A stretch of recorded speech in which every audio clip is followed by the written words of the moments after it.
Ponch. I've been working with GerritForge since 2018, so you might have seen my face in other user summit. And today I'm gonna talk about with this new tool, that we've been working on recently in GerritForge, and is a tool that wants to help us Git server maintainer to relieve some of the headaches that you might have when maintaining a Git server. The tool is called Git Health Service, and as you might notice, it's not Gerrit Health Service. So the idea is that the tool will be agnostic from the Git server that you're running. So you can use it for GitHub, GitLab, whatever Git servers you're using. So I'm starting straight away with a question for you guys, if you want to. So, well, no surprise, most of us are Gerrit maintainer. Clearly, we are in a Gerrit user summit. But, however, it's interesting to see that as let's say, Git server admin is quite common in companies not to have a single code review tool, but to have different code review tools. So you might be in charge of maintaining Gerrit, GitHub, and GitLab, or whatever else in your company is needed and is used. But, you know, the pain behind maintaining a generic Git servers are common. There are some patterns and some problems that are common to any Git server that you need to maintain. So a bit of history. That was 2019. We were here in Sunnyvale, and I was giving a lightning talk, which was called "Show me your dashboard." So the idea of what I was trying to present in this talk was my top 10 of my favorite dashboard that in my daily job would help me understanding what was going on in my system. And the top one, the winner, was what I call the Git GC metrics dashboard. Basically, in this dashboard, what I was doing, I was just collecting a bunch of metrics from our repositories, like number of loose object, number of pack files, etc. And why I was using these metrics? Because I was working for a customer with a huge monorepo. So I had to do several GC every day on this monorepo, and it was fundamental for me not to mess up with the GC. So if a GC wasn't effective, we would have impact the performance of the system. So, for example, the clone would have taken a long time. So the builders would have taken, would have failed. Some build would have failed, and all the beloved CI/CD system of chain would have, would have gone south, right? So it's quite important, in particular, if you are, working on with a monorepo, that your maintenance tasks are effective, and you need a way to see the effect of what you're doing, either it to be a GC or whatever task you're running. And that was my attempt to extract some metrics and understand how my GC were effective. The way I was doing it was really crafty. So I had a bunch of, shell scripts that were running GC, collecting some data, shoveling the data on a file, and then having some log collector to aggregate them. And it was okay. It was a bit of a crafty way of doing that, but it was good enough to start with.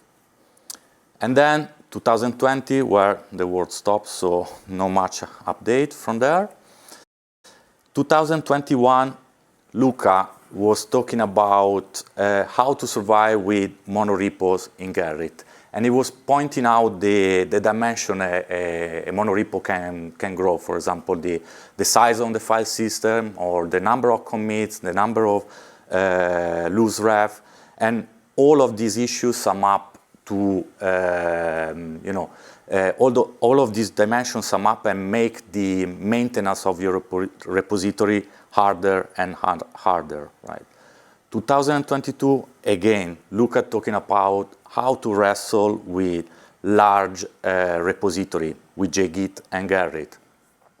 What he was talking about last year were the improvement that as GerritForge we've been, and along with the community, we've been working in end of 2021 and beginning of 2022 to address some issue that we found with JGit, and consequently also in the improving the aspect of the GC. So we usually use JGit to run GC on our to run GC task on our server, and in particular in that semester we contribute a lot in improving that area. So again, we are talking about maintenance tool out there, and there is like a a leitmotif here going on.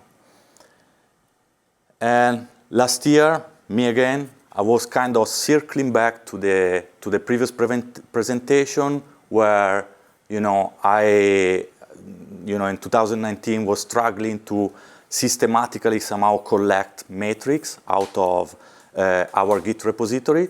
And last year I presented to the user summit this new plugin. Well, it was new last year, which is called Git Repo Metrics, that allows you to collect systematically metrics from your Git repository. So no more bash scripting, no more headaches. That's it. You just drop the plugin in Gerrit, and that's it. You have those metrics out of the box. So if you're not using it, try it out, because it's a simple plugin that eases the pain a lot.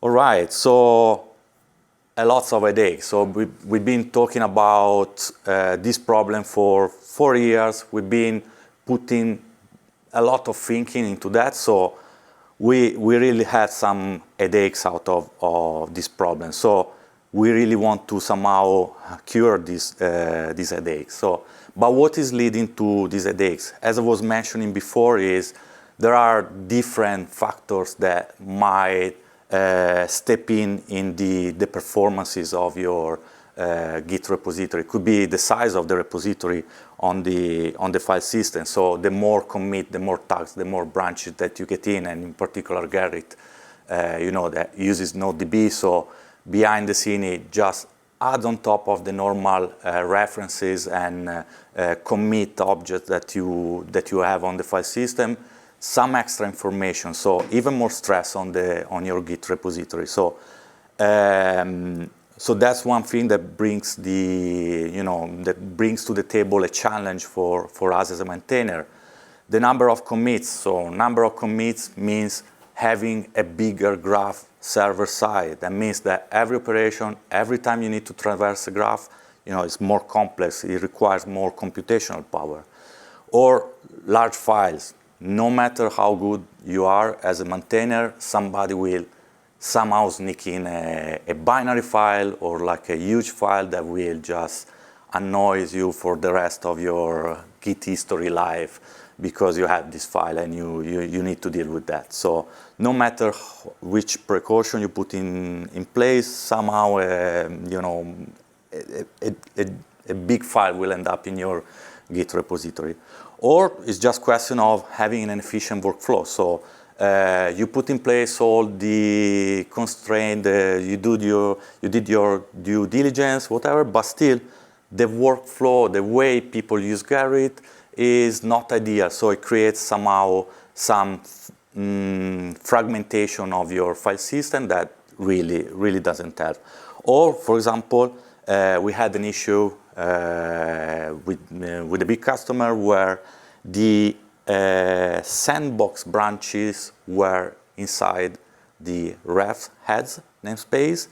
And what does it mean? It means that whatever is under the ref heads namespace ends up in the bitmaps. Fine, fair enough. What's the problem here? The problem is that it's common for sandbox branches to do force pushes because it's a playground, so you can do whatever you want. But every time you do a force push, basically you're invalidating the bitmap. So until the next GC cycle, you're running your repository without a bitmap. So your performance are definitely suboptimal. So, and that's not your fault. It's just an efficient workflow situation. And I can go on and on, but that's what I wanted to point out is that the dimension and the dimension of the complexity are a lot, and it's difficult to is not something deterministic. It's day by day you discover something new and you're like, oh my God, I didn't really think about that. So planning is quite different. Now, cardinality as well of the repositories, it can be a challenge. So you might be in a situation where you have like lots of small repository, and the challenge there is the fragmentation of your maintenance strategy. So because you might have different type of operation that you want to run in different frequencies. So the challenge there is how do I scale? How can I, in a simple way, apply this different strategy to all my repository? Or on the other side, you have a monorepo, so a giant repo where the maintenance is crucial. As we were saying before, you miss a GC cycle, people will start screaming, CI, CD will start to go crazy. You're gonna have big problem. So you want to avoid that. So that's the other side of the spectrum. Or if you are really lucky, you have both of the above cases. So if you have a really big Gerrit installation, you might have both small repository and monorepo. So you have to deal with both the issue here. So if I were to ask for a Christmas present as a Git server admin, I wouldn't mind having at least, let's say, 3 of these bullet points. So I would love to have some metrics to consult out the box, right? Without do any crazy scripting, without, just dropping this magic tool somewhere in my repository, and that's it. I have some metrics out of the box. That would be ideal for me. Or like a way of, scheduling task, some maintenance task in a seamless way, rather than, putting some script together, which become soon unmaintainable. So that would be nice to have for me as a Git server admin. Or a way to, an intelligent way of automating my task. So an intelligent way to determine when it's time to run my task and which task to run. I mean, GC is not always the answer. GC is one of the tasks that we can run during, during our maintenance of the repository. So, and of course, I would love to see the status of my automation tasks and the history. I want to see what happened. I want to see the impact that actually historically my maintenance task had on my repo. And did one of these tasks mess up at the, my CI/CD? What's the correlation with that? That would be amazing, knowing what's the impact on of your task on the overall life cycle of the software. So if I would have those stuff for Christmas, I would love it. I mean, yeah, I would really be a happy admin.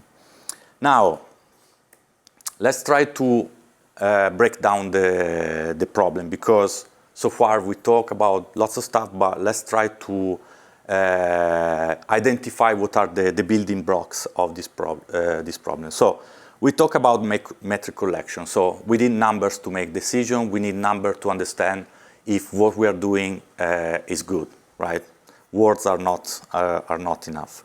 So we need some numbers. So one building block is the metric collection. So as I said, last year I presented this Git Repo Metrics plugin. Fair enough, that's a way of collecting metric, but that's for Gerrit. That's for Gerrit only. But as I said, you might have more than one code review tool or Git server to maintain. The second part is I collected some metrics, now I need to take some decision. So the other challenge here, the other building block is based on the metric I have, which kind of task I need to run, when do I need to run this task? And that's the other part of the problem. And the third part is executing this task, which might sound trivial, but is not the trivial, because you want to pick up the right parameters for a particular task. You want to make sure, maybe in some cases, you want to make sure that you're running one task at a time and you're not overlapping. For example, you don't want to run multiple GC at the same time on a repository. I mean, there are multiple stuff that you want to get out of this area of the problem. So those are the building blocks of the problem. Now I'm gonna go through all the part of this building block and try to show you what's out there in the open source community so far. So talking about metric collection, so here I just reported some examples, but what's out there? If you want to do a one-off collection of some metrics, there are tools out of there, like Git Sizer, super cool. You run Git Sizer on your repository and you get lots of information out of it. Number of commit, the trees, number of blobs, annotated tags, lots of information, and really useful information. Like you get, as you see, the asterisks on the level of concern column. That's amazing. It already gives you some hint on stuff that you need to act upon. That's fine. That's a super nice tool. Nothing to nothing to comment on that. Is spot on. The only problem is that you can run it. It's quite intensive in terms of resources to run it. In particular, if you have a big repository, and you can use it for a one-off collection, which is fine if that's the case. Or like simply running a git count objects, super useful. You get straight away a snapshot of the status on this file system of your repository, useful as well, but again, it's just a one-off collection. And then you might have a bunch of custom script, for example, because here we've been talking so far about Git stats, let's say, so number of ref, number of packed object, but it's not just about that. You might want to know, for example, how many directories you have on your file, because maybe you're running, maybe your Git data is on NFS, and NFS is not always happy. The bigger the trees of your file system, the less happy is NFS. So it's not just about Git stats, it's about other stats, right, that we're gonna see more in detail later on. And then when we talk about systematic collection, as I mentioned before, again, sorry for this marketing campaign from me, but yeah, again, Git repo metrics, fair enough, it's there, use it, it's open source, but again, it's just for Gerrit. It's not for GitLab, it's not for any other, let's say, any other code review tool or Git server. Now, I was saying, I mentioned before that Git stats are not enough. As I said, we want stats coming from the file system as well, like, again, number of file, or for example, the number of log files, because whenever you run a GC, the GC process will create a log file. But if that process dies for any reason and is interrupted in the middle, you might end up with a log file on the file system that might prevent the next GC to run. And then, yet again, you're going to skip a GC cycle, big trouble, because if you have a monorepo, you use monorepo, the performance are going to decrease, and so on, and the CI/CD guys, they're not happy again. Or traffic pattern. Wouldn't it be nice to, instead of waiting for the problem to happen, to somehow determine beforehand that the problem is coming, based, for example, on the traffic pattern. So you see an increase in Git receive pack on Gerrit. An increase of Git receive pack translates to the creation of pack files on the file system. But if we can analyze this traffic pattern, even before getting to having a performance degradation, we can act upon that. So we can do some maintenance even before we get to the point. So that would be another interesting thing. So those metrics might be out of there. You might have even, I'm pretty sure you have a dashboard with plenty of these metrics, but they're not consolidated in a single tool.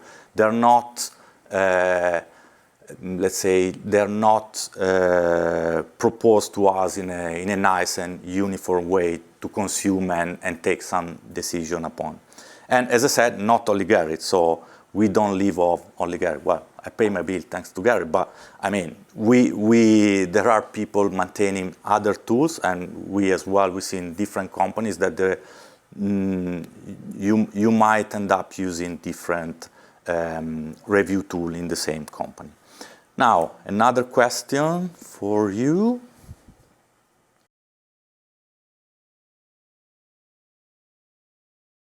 Mainly repacking and GHS, which is exactly what I was expecting.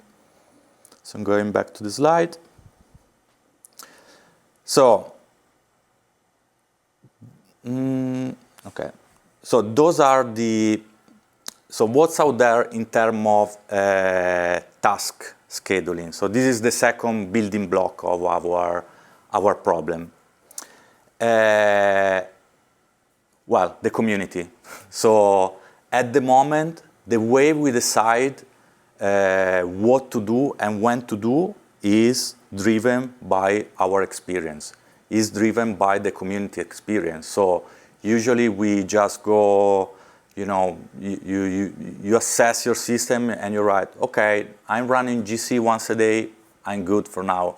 But let's say in 6 months time, I probably have let's say 5 times more the traffic. I probably need to, finger in the air, start to run GC like twice a day or stuff like that.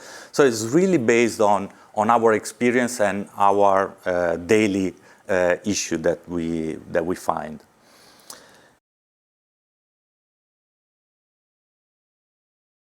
Yeah, I would say mainly once a month, once an hour, once a day, once a week. Okay, pretty much what I was expecting. Thanks God, nobody reply with no maintenance at all. That's good. The third block, the third pillar of our problem, task execution. So as I was saying, which task do you run? We gather some answers before. I've seen that most of the people run GC clearly, but also repacking. But do you really think is enough? Is not. I don't think is enough. There are other stuff that you can do. As I mentioned before, the removal of orphan log files or TMP files left by an aborted GC cycle, or the removal of keep files as well. So whenever you have a receive pack JGit will create a keep file on file system, a temporary keep file. If that receive pack is stopped, you basically do a control seal on that receive pack. You might end up with a keep file left on the file system. That keep file will prevent, again, the next GC cycle to happen. So you want to be able to spot this stuff, and you want probably to, in an ideal world, and not even to understand. I mean, this magic tool should do that for you. You should realize that I have a keep file, a stale keep file there. I want to get rid of it because otherwise my next GC will be impacted, right? So it's not just about GC. What's out there? We have a script there's a project which is called AWS Gerrit. We have maintenance script that does quite a lot of stuff. Is a bash script. It basically makes sure that you only run one task at a time. It picks some parameter for you, so it does some heuristic based on the heap size, or it does some heuristic, decide how much memory to allocate for your Git GC process. Nice, fine, but first of all, it only does GC, and we've seen that it's not just about GC. It's not scalable. It's just a bash script, nothing fancy, and it's quite difficult. Being a bash script is quite difficult to maintain and to expand. And as we said, we want to do more than just GC. And there you go, GHS to rescue. So Git Health Service to the rescue. So what are we aiming for here? So what we want is, again, a systematic way of collecting metrics. I just want to drop this tool somewhere and collect some metrics, and these metrics has to be easy to read, right? I need to be able to plot them wherever I want, in my Grafana dashboard or wherever. We would like an intelligent way of scheduling tasks. So possibly I'm pretty sure that some, AI model can they're really good in, spotting pattern. For example, I'm thinking again about the traffic shape, having some intelligence there to spot this pattern on the behavior of the user can be really beneficial in triggering tasks before the issue even happens, before the performance degradation even happens. So here we really want to open to anything possibly in terms of scheduling of the task. And the seamless execution. Again, we don't want to spend time in writing bash script wrapper around these tools that are out there, or like shell command that they are out there, and just keep writing wrappers and wrappers and wrappers just to run some tools. We want to be as seamless as we can. We want to have a configuration file where we say, this is what I want to do, and that's it, job done, nothing more to do. That would be amazing.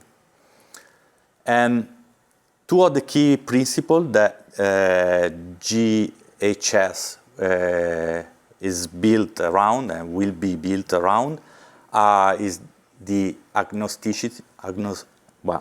It will have to be agnostic from the Git server, as I said at the beginning. So no matter which Git server you're running, this tool will need to provide you this functionality, and the modularity. So if you have a system already in place and you want to integrate it with your system, you don't have to embrace all the functionality of GHS. The idea is that, for example, if you're already using Git repo metrics to collect Git repo metrics to collect your Git stat metrics, that's cool. You can still using the part that you have, but you can maybe leverage the task scheduling part or the task execution. So that's a fundamental key principle that we want to work on with this tool. So where are we with this tool? Because we've been talking a lot. Where are we with this tool? We are really at an early stage. So we are really at inception. So we recently started working on that. We did an hackathon 6 months ago in London. We put together a POC. It was good to analyze a bit the problem, to explore it, and we recently start from the POC to basically we rewrite it from scratch, and we are at really early stage.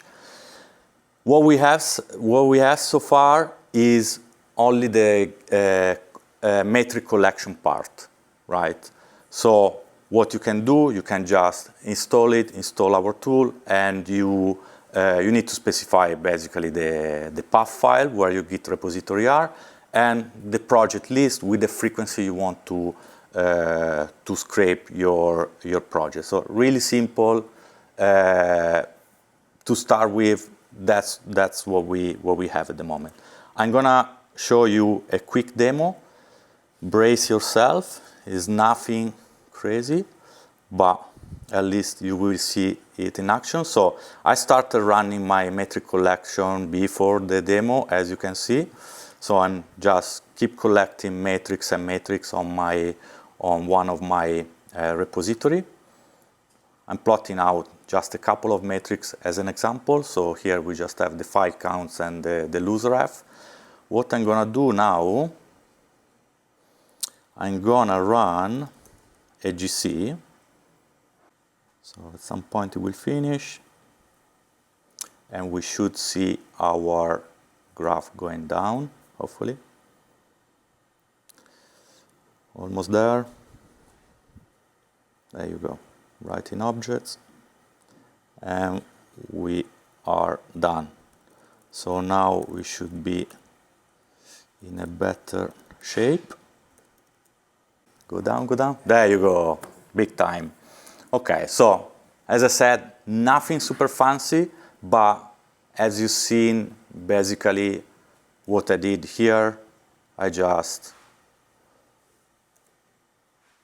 here basically I just dropped my Word file, started it up, and that's it. I just told where to collect my metrics and job done, no headaches.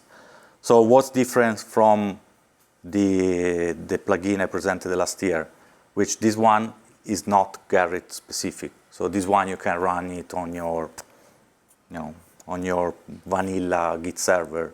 You can run it on your GitLab installation. And again, we are early stage, fair enough, but we needed to start from somewhere.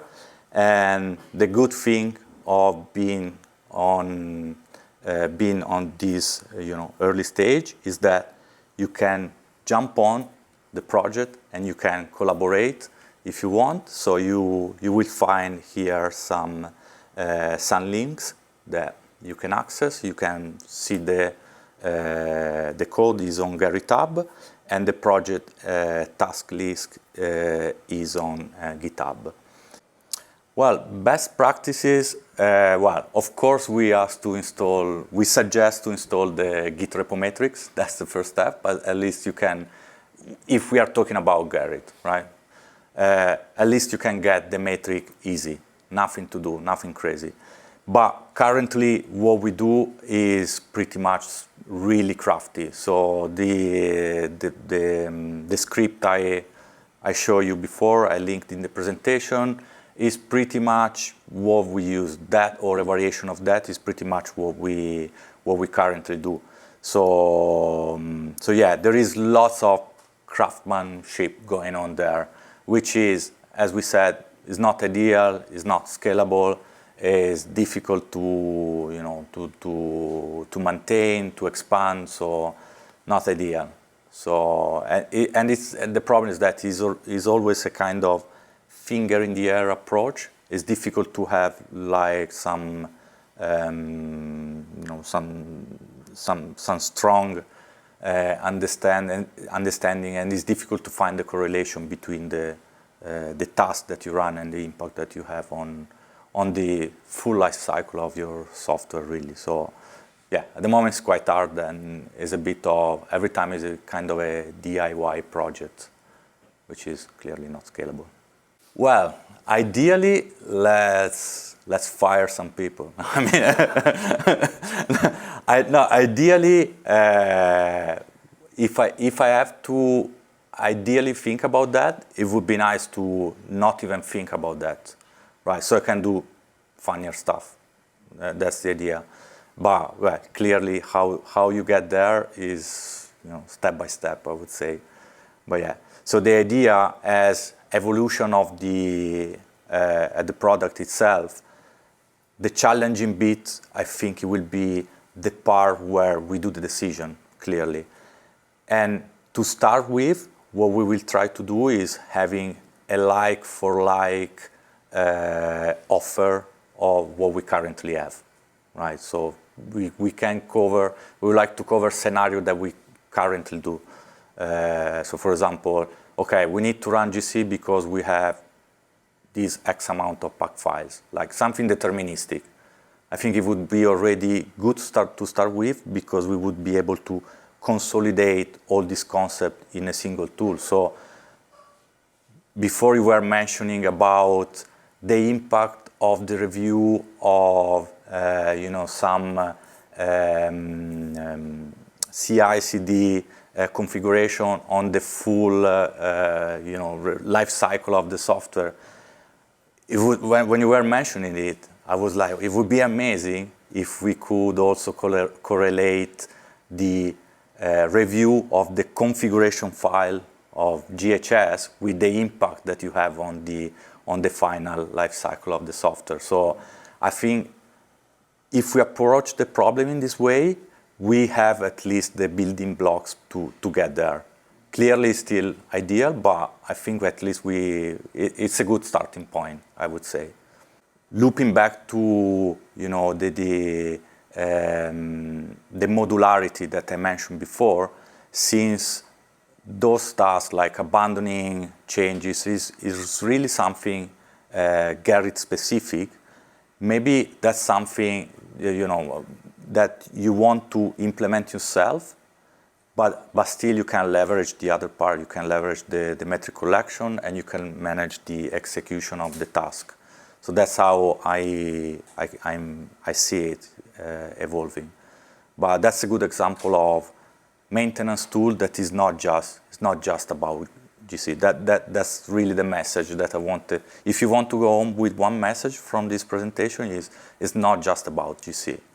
So it's not as easy as running a GC on every 2 hours, to maintain a Git server properly. Yeah, absolutely. Well, we already, if you just do a Git count object, you already get some of the metrics that come out of Git sizer. So some of the dimensions, they're already there, right? Some other dimension that we are getting them from the file system. So yeah, you can definitely try to get out some information, like even more rich information than what we get today.